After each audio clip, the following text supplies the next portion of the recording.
గురుబ్రహ్మ ప్రేక్షకులకు నమస్కారం అండి. 2026 మే మాసంలో తులారాశి వారికి ఒక పెద్ద పాజిటివ్ పాయింట్ ఏంటంటే పెళ్లి, ఉద్యోగం, రాజకీయం, విదేశీ ప్రయాణం, ధనం నిలకడగా లేకపోవటం, భార్యాభర్తల మధ్య గొడవలు, ఆస్తి తగాదాలు, అప్పుల బాధలు, స్త్రీ పురుషుల ఎలాంటి గుప్త సమస్యలకైనా గృహశాంతి, నవగ్రహ శాంతి, నరదృష్టి, కాలసర్ప దోషాలు, దూర ప్రాంతాల వరకు ఫోన్ ద్వారా జ్యోతిష్యం చెప్పబడును. Phone number 9542637206. భాగ్యస్థానంలో దేవగురువైనటువంటి బృహస్పతి ఉండటం అంటే మీ 9వ ఇంట్లో గురువు ఉన్నాడు. మీ 9వ ఇల్లు మిథున రాశి అవుతుంది. మిథున రాశిలో గురువు ఉండటం అనేది మీకు అనుకూలం అండి. ముందుగా ఉద్యోగ పరంగా చూసుకున్నట్లయితే ఉద్యోగస్తులకు గత నెల కంటే ఈ నెల చాలా మెరుగ్గా ఉంటుంది. గురుగ్రహ వీక్షణ వల్ల మీరు చేసేటువంటి పనిలో స్పష్టత అనేది ఉంటుందండి. ఒకేసారి మీ యొక్క స్టేటస్ అనేది పెరగకపోయినప్పటికీ కూడా జీతం పెరగటం, ప్రమోషన్ రావటం కానీ, కోరుకున్న చోటికి బదిలీ అవ్వటం కానీ ఇలాంటి అవకాశాలు అనేవి బలంగా ఉన్నాయి. ఆఫీస్లో మీ ఐడియాకి మంచి గుర్తింపు అనేది లభిస్తుందండి. గతంలో మిమ్మల్ని విమర్శించిన వారే ఇప్పుడు మీ సలహాలను తీసుకుంటారు. అయితే ప్రొఫెషనల్ వైజ్గా మీ పర్సనల్ జాతకం కూడా అనుకూలంగా ఉండాలండి.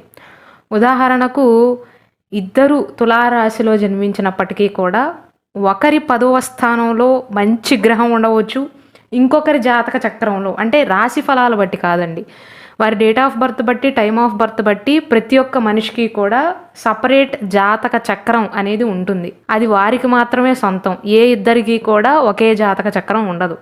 వారి జాతక చక్రంలో ప్రొఫెషనల్ హౌస్లో దుష్టగ్రహాలు లేనట్లయితే ఈ మాస రాశి ఫలాలను బట్టి తులారాశి వారికి అనుకూలంగా ఉంటుంది. పదోన్నతి కానీ జీతం పెంపు కోసం మాట్లాడటానికి మే 15వ తారీఖు తర్వాత సమయం అనేది ఉద్యోగస్తులకు చాలా అనుకూలంగా ఉంటుందండి. వ్యాపార పరంగా చూసుకున్నట్లయితే వ్యాపారస్తులకు ఈ నెల లాభాల పంటగా చెప్పవచ్చు.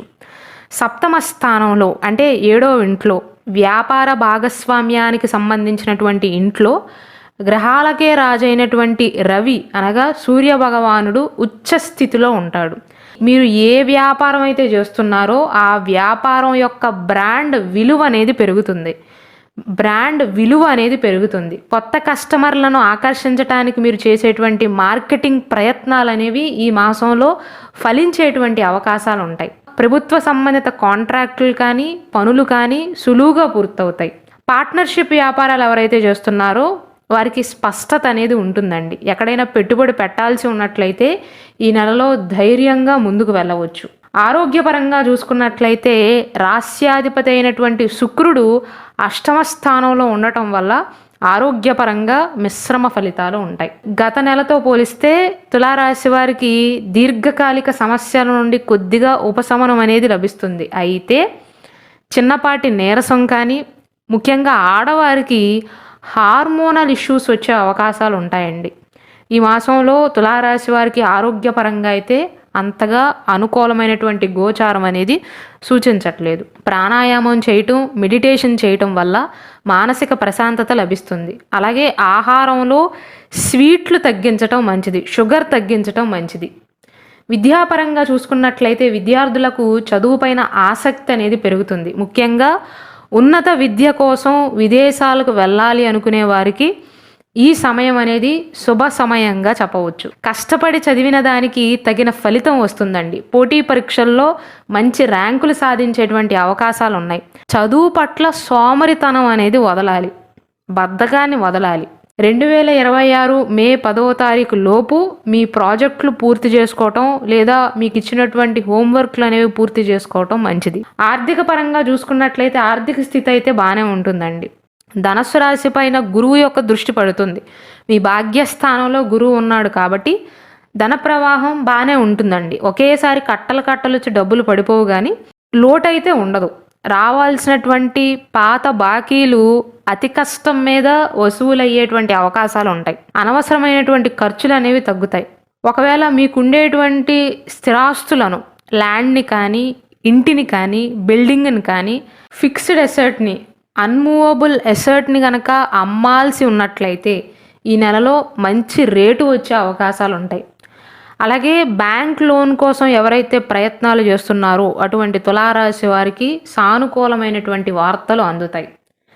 వివాహపరంగా చూసుకున్నట్లయితే దంపతుల మధ్య అండర్స్టాండింగ్ అనేది పెరుగుతుందండి. గతంలో ఉండేటువంటి మనస్పర్ధలు తొలగిపోతాయి.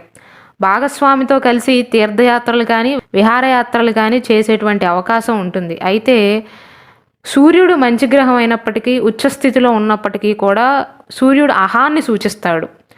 వివాహ భాగస్వామ్యానికి సంబంధించినటువంటి ఇంట్లో అహాన్ని సూచించేటువంటి సూర్య భగవానుడు ఉన్నాడు కాబట్టి ఇద్దరి మధ్య చిన్న చిన్న ఈగో ఇష్యూస్ వస్తాయండి. అంటే అభిప్రాయాలను గౌరవించుకుంటారు కానీ కొంచెం ఇద్దరూ కూడా పెత్తనం చలాయించే ప్రయత్నాలు చేయవచ్చు.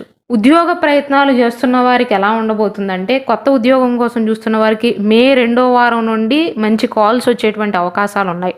మల్టీనేషనల్ కంపెనీస్కి ఇంటర్వ్యూలు ఇచ్చేటువంటి అవకాశాలు లభిస్తాయి. వివాహ ప్రయత్నాలు చేస్తున్న వారికి ఈ నెలలో ఒకవేళ మీ పర్సనల్ జాతకంలో వివాహానికి సంబంధించి ఎటువంటి ఆటంకాలు దోషాలు లేనట్లయితేనే ఈ నెలలో గ్రహస్థితులను బట్టి సంబంధం ఖాయమయ్యేటువంటి సూచనలు అయితే కనిపిస్తున్నాయి. ముఖ్యంగా మీటింగ్స్కి కానీ అంటే ఉద్యోగానికి సంబంధించినటువంటి మీటింగ్స్కి కానీ ఇంటర్వ్యూలకి కానీ లేదా పెళ్లి చూపులకు కానీ వెళ్ళేటప్పుడు తూర్పు దిశ నుండి ప్రయాణం ప్రారంభించడం మీకు కలిసి వస్తుందండి ఈ మాసంలో. అయితే ఓవరాల్గా తులారాశి వారికి 2026 మే మాసంలో పాజిటివ్స్ కనుక చూసుకున్నట్లయితే అంటే మీకు అనుకూలంగా ఉండేటువంటి అంశాలు చూసుకున్నట్లయితే గురుబలం అయితే బాగుందండి. గురుబలం వల్ల ఆత్మవిశ్వాసం అనేది పెరుగుతుంది. ఆర్థిక స్థిరత్వం అనేది లభిస్తుంది. చేపట్టినటువంటి పనులు ఆటంకాలు లేకుండా పూర్తవుతాయి. నెగిటివ్స్ విషయానికి వస్తే మీ రాశ్యాధిపతి అయినటువంటి శుక్రుడు దుష్ట స్థానంలో అంటే అష్టమ స్థానంలో ఉండటం వల్ల చిన్నపాటి మానసిక ఒత్తిడి కానీ లేదా మీ ప్రైవసీకి భంగం కలగవచ్చు. అంటే గోప్యత లోపించటం వంటివి జరగవచ్చు. కావున ఇతరుల విషయాల్లో తలదోర్చడం వల్ల ఇబ్బందులు వచ్చేటువంటి అవకాశాలు ఉన్నాయి. కాబట్టి ఆ విషయంలో తులారాశి జాతకులు అబ్బాయిలైనా అమ్మాయిలైనా జాగ్రత్త వహించాలి. పరిహారాల విషయానికి వస్తే నేను ప్రతి వీడియోలో చెప్తున్నట్లుగా కేవలం మీ రాశి నక్షత్రం బట్టి కాకుండా మీ జాతక చక్ర ఆధారంగా సరైనటువంటి అదృష్ట రత్నాన్ని ధరించండి. అంటే మీ జాతక చక్రం ప్రకారం మీ రాశికి అధిపతి శుక్రుడు కాబట్టి డైరెక్ట్గా శుక్రుడు రత్నం ధరించమని కాదండి. మీ జాతక చక్రంలో శుక్రుడు దుష్టస్థానాధిపతి కావచ్చు, యోగకారకుడు కావచ్చు, మంచి చేసేవాడు కావచ్చు, చెడు చేసేవాడు కావచ్చు. మీ జాతక చక్రం ప్రకారం ఏ గ్రహం బలపడితే మీకు లైఫ్లో అదృష్టం అనేది వరిస్తుందో దానికి సంబంధించినటువంటి అదృష్ట జాతక రత్నాన్ని ధరించండి. మీకు గనక మీ date of birth time of birth తెలిసినట్లయితే మీకు కావాల్సినటువంటి అదృష్ట జాతక రత్నాన్ని ఆర్డర్ చేయదలుచుకున్నట్లయితే ఉంగరంతో సహా ఇక్కడ డిస్ప్లే చేస్తున్నటువంటి మా గురు బ్రహ్మ ఛానల్ వాట్సాప్ నెంబర్కి మెసేజ్ చేసి ఆర్డర్స్ చేసుకోవచ్చు. ఇక పరిహారాల విషయానికి వస్తే ప్రతి శనివారం ఈ మాసంలో తప్పనిసరిగా తలస్నానం చేయటం మంచిదండి. వీలైతే వెంకటేశ్వర స్వామి వారి ఆలయాన్ని సందర్శించండి. మీరు కొనగలిగితే 1 కిలో కందిపప్పును కేవలం బ్రాహ్మణులకు మాత్రమే కాదు పండితులకు మాత్రమే దానం చేయవలసినటువంటి అవసరం లేదండి. ఎవరికైతే నిజంగా అవసరం ఉందో వారికి 1 కిలో కందిపప్పును దానంగా ఇవ్వటం వల్ల కుజ రాహు దోషాలు ఉంటే తొలగిపోతాయి.